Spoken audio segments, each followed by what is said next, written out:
Your glamorous lifestyle is actually a financial suicide note. You are unknowingly feeding a trillion-dollar machine meticulously engineered to enslave you. Watch until the end, because the brutal math I am about to expose is your only chance to escape this invisible prison alive.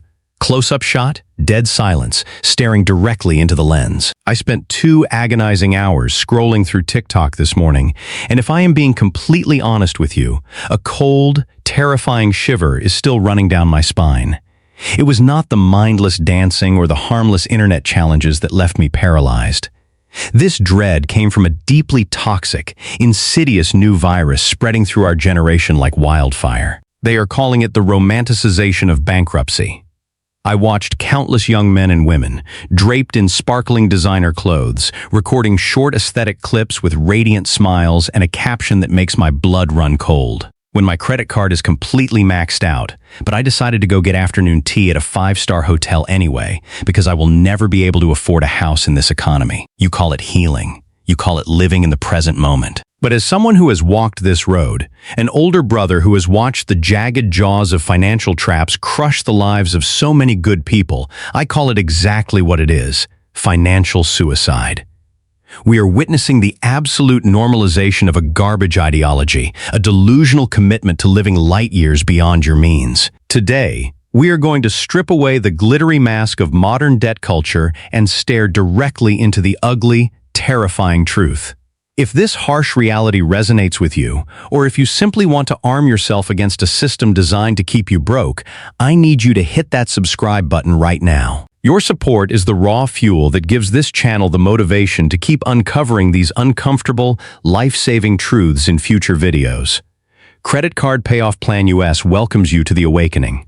Let us begin by dissecting a case study I stumbled upon just yesterday, one that perfectly encapsulates this mass delusion. A young couple sat in front of their camera, beaming with misplaced confidence, sharing that their combined income was exactly $20 an hour.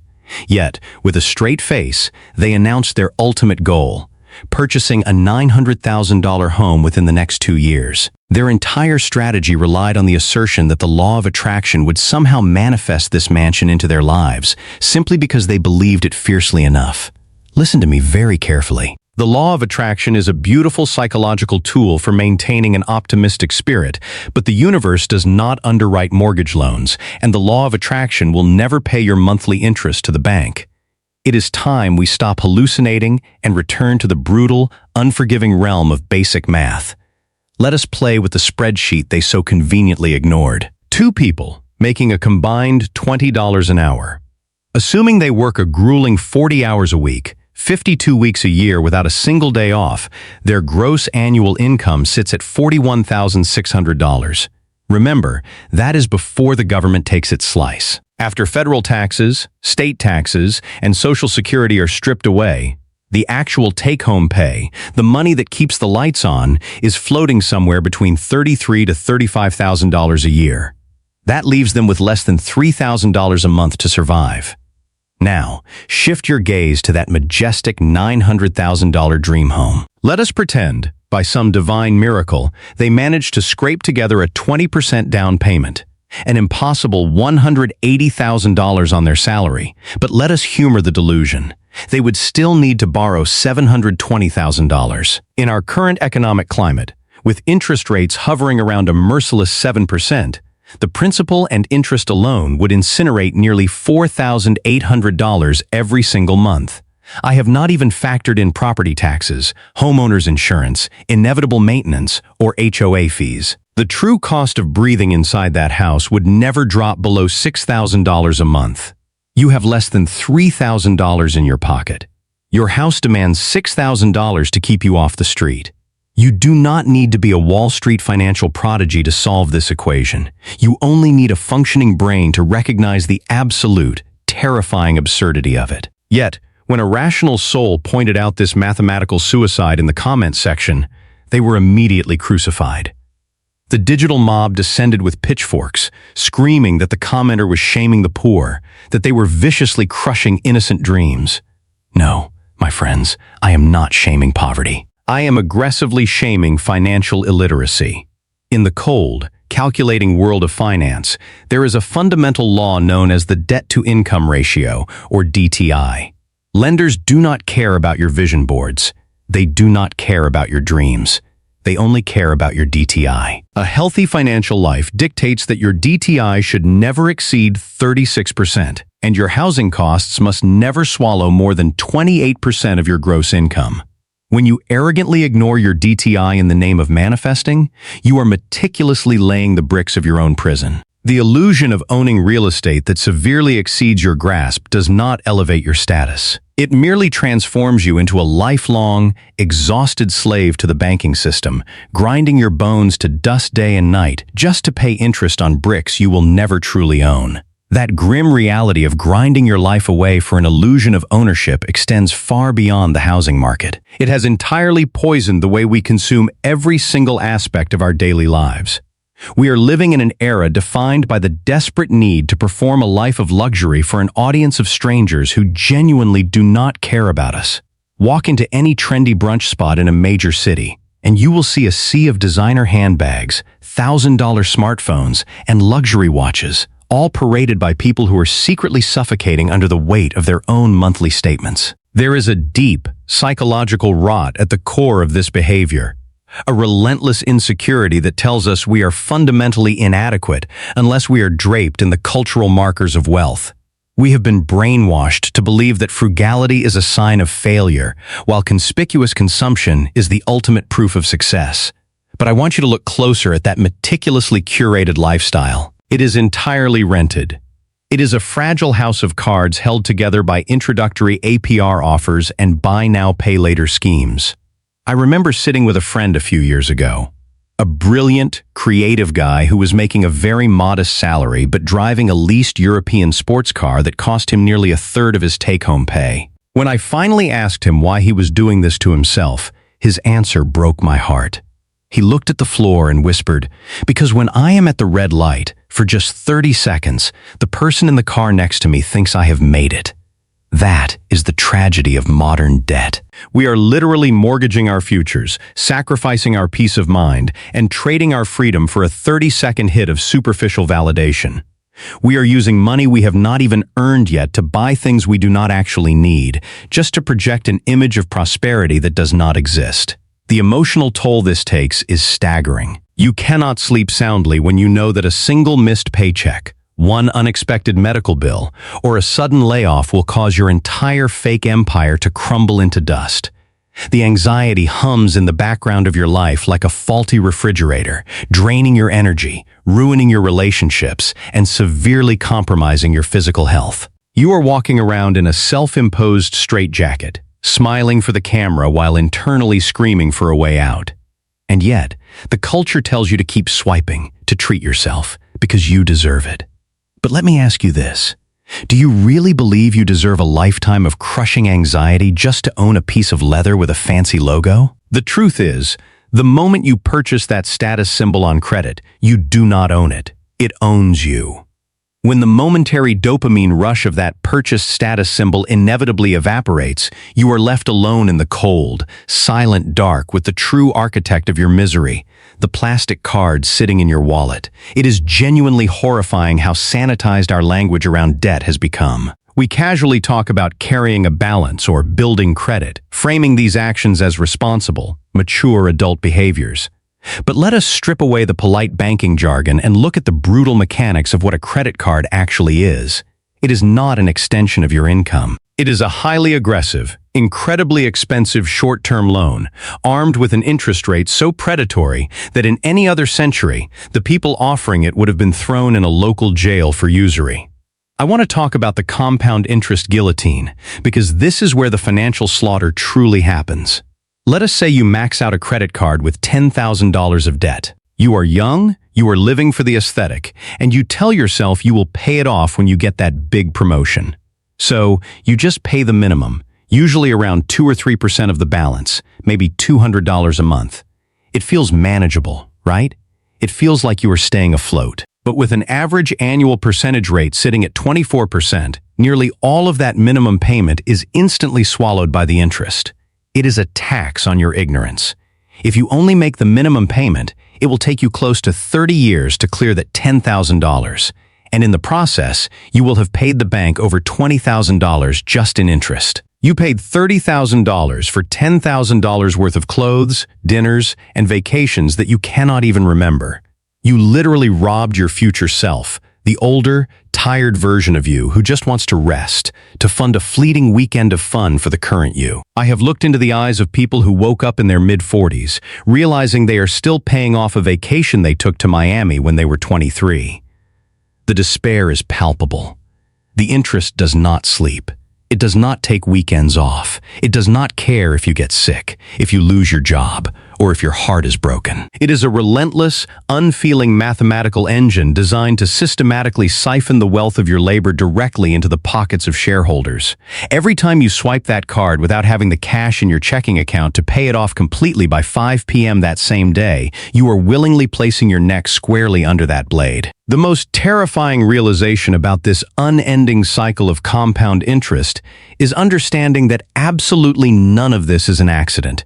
You are exactly where they engineered you to be. It is incredibly easy to sit here and blame the individual, to call people lazy or stupid for falling into these traps, but that completely ignores the massive, trillion-dollar predatory machine operating behind the curtain. We have to face the uncomfortable fact that our entire global economy is heavily reliant on the financial illiteracy of the working class. If every single person woke up tomorrow, cut up their credit cards, lived well below their means, and invested the difference, the modern banking system would experience a catastrophic heart attack by noon. Think about our education system for a moment. You spent roughly 12 to 16 years in classrooms. You learned the Pythagorean theorem. You memorized the dates of ancient battles, and you analyzed the themes of classic literature. But not once, in all those thousands of hours, did anyone sit you down and explain the difference between an asset and a liability. No one taught you how to read a loan disclosure, how to file taxes, or how a Roth IRA functions. Do you genuinely believe this is an oversight? Do you think the smartest people running the curriculum just forgot to include the fundamental skills required to survive in a capitalist society? It is not an oversight. It is a feature. A financially educated population is dangerous. They demand fair wages, they do not take out predatory loans, and they cannot be easily manipulated by marketing psychology. The system needs you to be just smart enough to pull the levers and do the paperwork at your corporate job, but just ignorant enough to take your paycheck and hand it right back to the banks through car loans, mortgages, and credit card debt. They invented the FICO credit score in 1989. And they have successfully convinced an entire generation that this arbitrary number is a measure of your worth as a human being. A credit score does not measure your wealth. It does not measure your financial stability. It simply measures how profitable you are as a debtor. It is an I love debt score. The banks study our psychology. They hire the best behavioral scientists on the planet. And they design an ecosystem where taking on debt feels as frictionless and natural as taking a breath of air, while saving money feels like an agonizing sacrifice. You are playing a rigged game in a casino where the house has stacked every single deck against you. Once you finally see the invisible bars of this financial prison, the only moral imperative left is to orchestrate your immediate and unapologetic escape. I did not make this video to leave you feeling hopeless in the face of a rigged system. I made this because the truth, no matter how brutal, is the only weapon that can set you free. The time for living in a state of glamorous delusion is over. It is time to stage a quiet, relentless rebellion against the culture of debt, and that rebellion begins the moment you decide to reclaim your financial sovereignty. We need to completely redefine what wealth actually looks like. Real wealth is not a loud, financed sports car parked in front of an overpriced, heavily mortgaged home. Real wealth is silent. It is the peace of mind that comes from knowing you have a fully funded emergency reserve. It is the absolute power of being able to look a toxic boss in the eye and walk away from a bad job because you do not owe a single dime to the bank. It is the quiet confidence of waking up in the morning and knowing that 100% of the money you earn that day belongs to you and not to Visa, MasterCard, or Chase. To get there, you have to embrace frugality, not as a punishment, but as the ultimate form of self-respect. Budgeting is not a restriction on your freedom. It is a battle plan for your liberation. I need you to stop caring about what the people on TikTok or the strangers at the red light think about your lifestyle. Let them laugh at your old car. Let them judge your modest apartment. Let them scroll past your lack of designer clothes. While they are drowning in a sea of minimum payments and suffocating anxiety, you will be quietly building an impenetrable fortress of real, generation-altering security. Cut up the cards. Sell the car you cannot afford. Move to a cheaper neighborhood if you have to. Take on a second job and violently attack your debt with everything you have. It will be exhausting. It will be deeply uncomfortable. And it will require a level of discipline most people are completely terrified of. But the sheer, unadulterated freedom on the other side of that mountain is worth every single drop of sweat. You have one life to live. Do not spend it as an indentured servant to a banking system that views you as nothing more than a line item on a profit and loss statement. Wake up, look the math dead in the eye, and take your power back today. If you are ready to join this fight, if you are done playing the victim and ready to build actual wealth, leave a comment below saying, "I am taking my power back," and share this video with someone who desperately needs to hear it. Stay strong, stay disciplined, and I will see you in the next one. The modern financial ecosystem is designed as an invisible trap, heavily reliant on consumer insecurity and systemic financial illiteracy. We are culturally conditioned to pursue a hollow illusion of wealth, financing lifestyles we cannot actually afford through predatory credit cards and buy now pay later schemes just to impress people we do not even know. This creates a crippling cycle of debt where compound interest acts as a financial guillotine, quietly siphoning away our future wealth, health, and peace of mind. The banking system and corporate marketing machines intentionally exploit this psychological vulnerability, turning the working class into perpetual, highly profitable debtors. However, recognizing this rigged game is the crucial first step toward true liberation. Real wealth is not loud, flashy, or heavily financed. It is completely silent. It is grounded in the freedom and security of owing absolutely nothing to anyone. Escaping this matrix requires a radical shift in mindset, embracing frugality not as a restriction, but as a profound act of self-respect and rebellion against a predatory system. By rejecting societal pressures to conspicuously consume, violently attacking our existing debt, and consciously living below our means, we actively reclaim our financial sovereignty. True power lies in trading the fleeting dopamine hits of rented luxury for the quiet, unshakable confidence of genuine financial independence.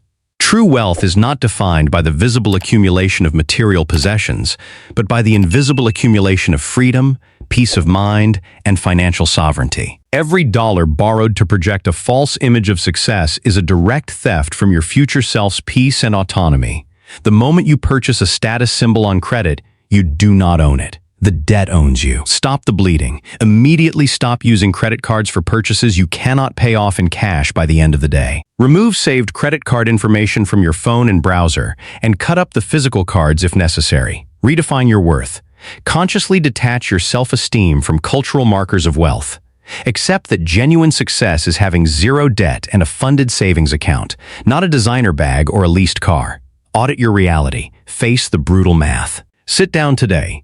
Calculate exactly how much debt you have, and look at the interest rates.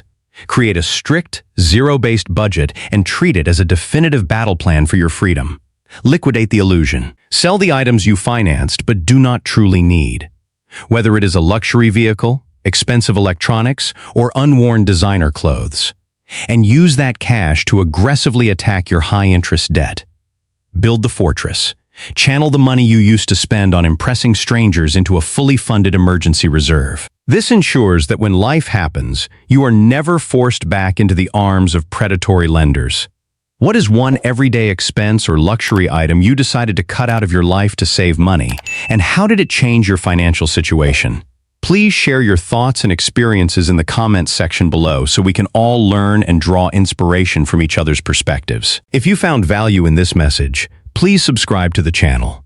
Your support means the world to us and gives us the immense motivation to keep creating more impactful content for you.